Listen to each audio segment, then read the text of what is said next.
लेकिन जहां तक मेरा अनुभव रहा है, अगर मैं आपके गाइडेंस के हिसाब से मैं आतंकित ना होता, संकुचित ना होता, डर ना होता, कहीं फूल ना मारा जाए, ड्रॉप हो जाए, कहीं फसल की ग्रोथ ना रुक जाए, कहीं और कुछ बखेड़ा ना हो जाए, क्योंकि किसान तो एक ही फसल पर निर्भर रहता है हमेशा।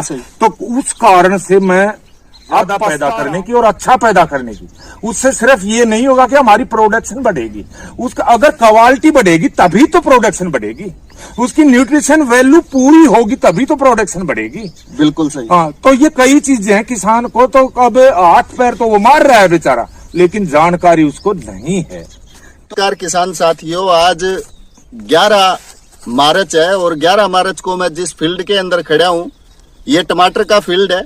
अगर हम लोग इस गांव की बात करें तो साम ये खरकड़ी सोहान करके गांव है और यहाँ पे मतलब जो जमीनें हैं वो बहुत ही ज्यादा मतलब टिब्बे टाइप है, बहुत ज्यादा कोई मतलब हाईफाई जो एरिया है खेती के लिहाज से हम लोग तो शाम को मतलब नहीं कह सकते। गलत कह रहे हूँ क्या रमेश? बिल्कुल सही बात है। बिल्कुल टिब्बा टाइप जमीन है, बिरानी खेती ज्यादा होती है और टमाटर की खेती के अंदर हरियाणा में बहुत ही अच्छे स्केल पे मतलब खेती करने वाले जो किसान साथी हैं, रमेश जी पंगाल ने आज से कई साल पहले मतलब टमाटर की खेती में तोसाम एरिया के अंदर कदम रखा और अच्छे स्केल पे मतलब इस एरिया के अंदर खरकड़ी सोहान में मतलब जो खेती है टमाटर की वो हो रही है। लेकिन किसी भी प्रकार की कोई भी फसल हो, अगर उस फसल के अंदर बिजाई से लेके कटाई तक कोई भी किसान साथी चाहे जितना मर्जी मतलब एफर्ट लगाए या जितनी मर्जी अच्छी बेहतरीन कोशिश करे, अगर कहीं भी किसी भी तरीके की अगर कोई बीमारी या कोई भी किसी भी प्रकार का मतलब कीड़ा या कोई खेत के मतलब ऐसे खरपतवार जो मुसीबत का कारण बन जाते हैं, तो इस एरिया के अंदर सबसे बड़ी टमाटर की खेती में जो मुसीबत का कारण है वो मेरे लिहाज से और रमेश जी के लिहाज से टमाटर की खेती में उगने वाला मतलब जो परजीवी है मरगोजा है। तो आज के दिन जो आप रमेश जी बात करेंगे तो वो आपके खेत की जो करंट सिचुएशन है उस सिचुएशन के हिसाब से अगर हम लोग टमाटर की खेती में मरगोजे की जो समस्या है उसको अगर देखें तो सबसे पहले तो मेरे को आप ये बताओ कि जिस भी किसान भाई के खेत में अगर टमाटर की खेती में मरगोजा हो जाता है तो अनुमान पैदावार में कितनी मतलब चोट लग सकती है जी? देखो डॉक्टर साहब, ये है मरगोजा के ऊपर निर्भर करता है। अगर मेरे आज 8-10 एकड़ जमीन देखोगे तो मैं ये कहता हूँ ये परसेंटेज का तो कोई वो ही नहीं है, 100 का 100% भी नुकसान हो सकता है। 80, 70, 90, 50, 60 जितना भी, अगर वो उसका मरगोजा की क्वांटिटी इतनी बढ़ गई कि जिस तरह आपने जो आज देखा है, तो उस हिसाब से 100% फसल को नष्ट करने वाला परजीवी है मरगोजा। ठीक है जी। और आप अगर टमाटर की खेती की अगर आप बात करें रमेश जी, तो आपने टमाटर की खेती करीब कितने साल पहले स्टार्ट करी थी आपके इस एरिया में? ये 2007-8 में शुरुआत की थी डॉक्टर साहब। 2007-8 में शुरुआत करी थी। जी। और उस टाइम पे आप प्रति एकड़ मतलब जो पैदावार है वो अनुमान मतलब कितनी क्रेट निकाल लेते थे? और जब से ये धीरे धीरे करके मतलब मरगोजा जो है वो आना स्टार्ट हुआ है आपके एरिया में, तो आज के दिन मतलब जो औसत है वो लगभग किसान भाई की मतलब क्या आ सकती है? देखो डॉक्टर साहब, मैं तो उस खेत की बात कर सकता हूँ जो मेरे जैसे खेत हैं। ठीक है जी। मैं 1600 कैरेट शुरुआती साल में 2008 में निकली थी पर एकड़। ठीक है। और आज इस मरगोजा की वजह से वो ही औसत आ रही है 400-450 कैरेट की। 400 यानी कि 400 क्विंटल निकला था शुरुआती साल में 2008 में। आज वो मुश्किल से 100, 125, 110, 120, 90 क्विंटल पर पहुंच गया है। सारा इस मरगोजा का जो ये है, मरगोजा एक इतना घातक परजीवी है कि पूरी फसल को बर्बाद कर देता है। जितनी न्यूट्रिशन वैल्यू है, नमी है, आप चाहे बेसल डोज लगाओ, कुछ भी लगाओ, वो सारा का सारा ये जड़ों के माध्यम से ही, क्योंकि इसकी कोई अलग से तो जड़ होती नहीं।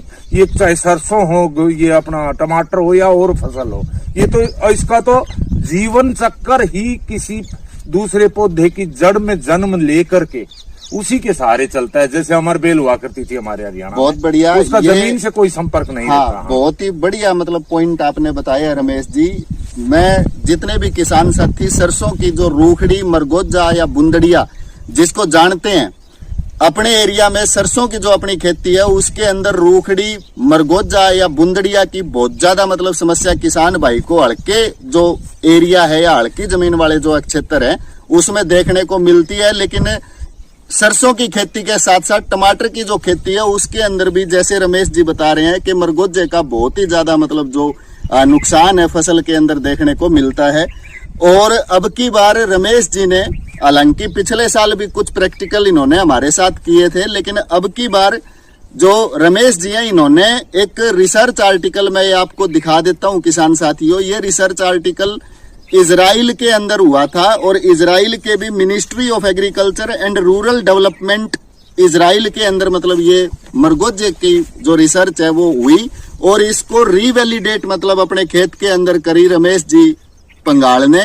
और जो इस रिसर्च आर्टिकल के हिसाब से अगर हम लोग बताएं तो कोई भी किसान साथी जो जिनका खेत टमाटर की खेती में रूखड़ी या मरगोजे से प्रभावित होता है तो उन किसान साथियों को इस रिसर्च आर्टिकल के हिसाब से, जैसे सल्फोसल्फ्यूरोन है जिसको गेहूं की खेती के अंदर किसान भाई जो है वो घास रोकने के लिए करते हैं, तो उसका टमाटर की खेती में खड़ी फसल के ऊपर मतलब स्प्रे इस रिसर्च आर्टिकल के हिसाब से करना पड़ता है और 3 स्प्रे करने पड़ते हैं। पहला स्प्रे 25 दिन की स्टेज पे, दूसरा स्प्रे 45 दिन की स्टेज पे और तीसरा स्प्रे 65 दिन की स्टेज पे। अगर 3 स्प्रे टमाटर की खेती में मरगोजे के लिए किसान भाई मतलब खड़ी फसल पे अगर कर देता है तो इस रिसर्च आर्टिकल के हिसाब से करीब 80% के आसपास का मतलब जो कंट्रोल है वो मरगोजे के ऊपर मतलब लिया जा सकता है। और उसमें दिनों का महत्व बहुत ज्यादा इम्पोर्टेंट है। जिस खेत के अंदर हम लोग इनके खड़े हैं ये इनका मतलब टमाटर का वो खेत है जिसके अंदर इन्होंने सल्फोसल्फ्यूरोन जो टेक्निकल है उसके 2 स्प्रे करे हैं। तो अभी तक का अगर मोटा मोटा रमेश जी आप देखें, आपने पहली बार मतलब ये तजुर्बा एक सही ढंग से मतलब करके देखा है, तो अभी तक अगर आप अपने मतलब खेत में मरगोजे का कंट्रोल इस दवा के हिसाब से अगर आप मतलब देखते हैं तो कितने % आपको लगता है कि आपके खेत में मरगोजे के लिए इस दवा ने काम किया है? देखो डॉक्टर साहब, मैं पिछले 2 साल से लगा हुआ हूँ और आपके सहयोग से लगा हुआ हूँ जी। वो अलग बात है कि मैं एक किसान चाहे कोई भी हो अपनी फसल के प्रति अति संवेदनशील होता है जी बिल्कुल। लेकिन जो मेरे अनुभव है मैं वो सारे साझा करके कम शब्दों में बताना चाहता हूँ।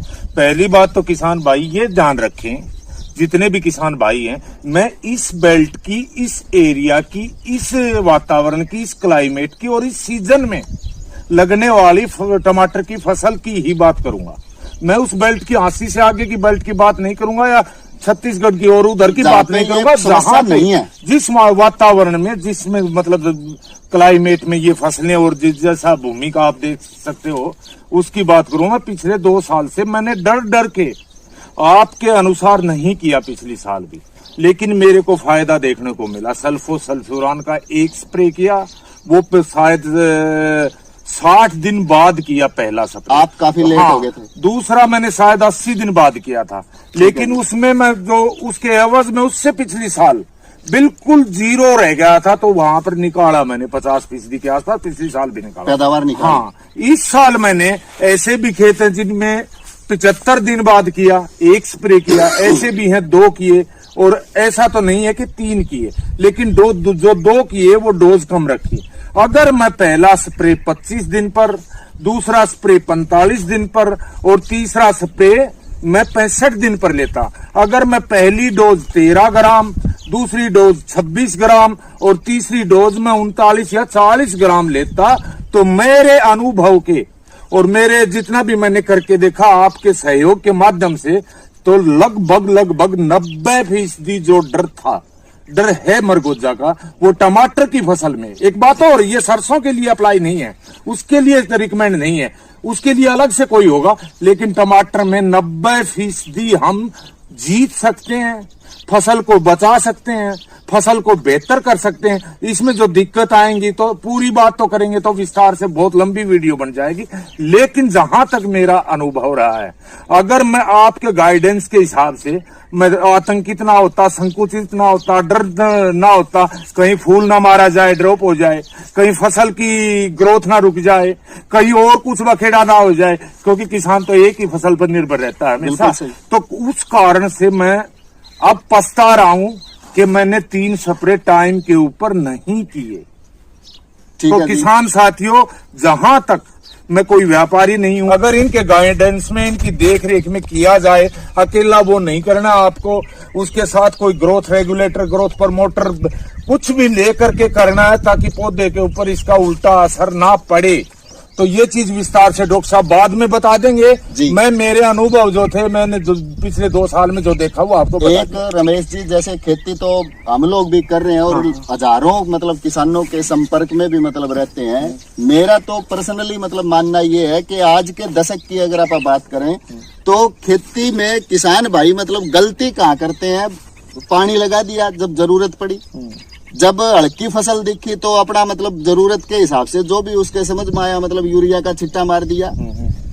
तो बिजाई जो अनुकूल मतलब टाइम है उसके हिसाब से बिजाई कर दी, और जो भी कोई निनाण करना है या गुड़ाई करनी है निनाण कर दी। यहीं तक सीमित नहीं है जी। ये जब तक मेरे देश का किसान, मैं किसी एरिया या हरियाणा की बात नहीं करूंगा, पूरे देश का किसान वैज्ञानिक तरीके के ऊपर ना जा करके खेती करेगा, तब तक वो प्रोडक्शन के मामले में, भाव की बात नहीं कर रहा मैं, प्रोडक्शन के मामले में वो रोता रहेगा। आज किसान को हर चीज की जानकारी की जरूरत है। इस टेम्परेचर में, इस क्लाइमेट में मैं कौन सी फसल लगाऊं, कब इसका उपयुक्त वक्त है, फिर मैं किस स्टेज में, इसमें बेसल डोज में इसकी रिक्वायरमेंट क्या है, कितने, कौन सी एनपीके डालना है, फलाना डालना है, जो भी डालना है, बाद में इसकी वेजिटेटिव ग्रोथ के ऊपर कौन सी खाद डालनी है, ये कीटनाशक हैं, फंगस हैं, बैक्टीरियल डिजीज हैं, इनका भी ध्यान रखना होगा। उसको जाना ही होगा, बशर्ते हम कुछ खर्चे घटा करके और थोड़े से खर्चे बढ़ा करके हम पैदावार, हम जो भी आज ले रहे हैं, सरसों है 20 मन है, औसत है 15 मन है, ये गेहूं है औसत 35-40 मन है, टमाटर है औसत 600-700 कैरेट, इसको डबल करना कोई बड़ी बात नहीं है, बशर्ते किसान के पास अच्छे जानकारी देने वाले आज लोग हों और खुद भी उसको ललक हो कुछ आगे बढ़ने की, ज्यादा पैदा करने की और अच्छा पैदा करने की। उससे सिर्फ ये नहीं होगा कि हमारी प्रोडक्शन बढ़ेगी, उसका अगर क्वालिटी बढ़ेगी तभी तो प्रोडक्शन बढ़ेगी, उसकी न्यूट्रिशन वैल्यू पूरी होगी तभी तो प्रोडक्शन बढ़ेगी। बिल्कुल सही। हाँ, तो ये कई चीजें हैं, किसान को तो अब हाथ पैर तो वो मार रहा है बेचारा, लेकिन जानकारी उसको नहीं है। तो किसान भाई को आज के दिन रमेश जी बिजाई से लेके कटाई तक एक संपूर्ण जो फसल का प्रबंधन है वो करना मतलब जरूरी है। मेरे समझ में तो एक चीज आती है, बिल्कुल करना कई होगा। बारी मौसम चोट दे देते हैं जी, कई बारी कोई बीमारी चोट दे देती है जी, कभी ये कोई मरगोत जाएगा। साहब, हमारे पूर्वजों की भाषा में, हम किसानों की भाषा में आप ये बताओ, अगर हम 40 एकड़ की पैदावार किसी भी फसल की 20 एकड़ में लेते हैं, 20 एकड़ जमीन का किराया बचा कि नहीं बचा? बिल्कुल सही बात। 20 एकड़ की निराई गुड़ाई बची कि नहीं बची? सही बात। 20 एकड़ की कल्टीवेशन जुताई बची कि नहीं बची? सही बात। 20 एकड़ का पानी बचा कि नहीं बचा? सही है। 20 एकड़ की बिजली बची या नहीं बची? 20 एकड़ की लेबर बची या नहीं बची? हम अगर 40 की बजाय 20 एकड़ में खेती करें, प्रोडक्शन डबल बढ़ाएं, और वो मुश्किल नहीं है, ये मैं कहता हूं एक किसान होते हुए वो मुश्किल नहीं है।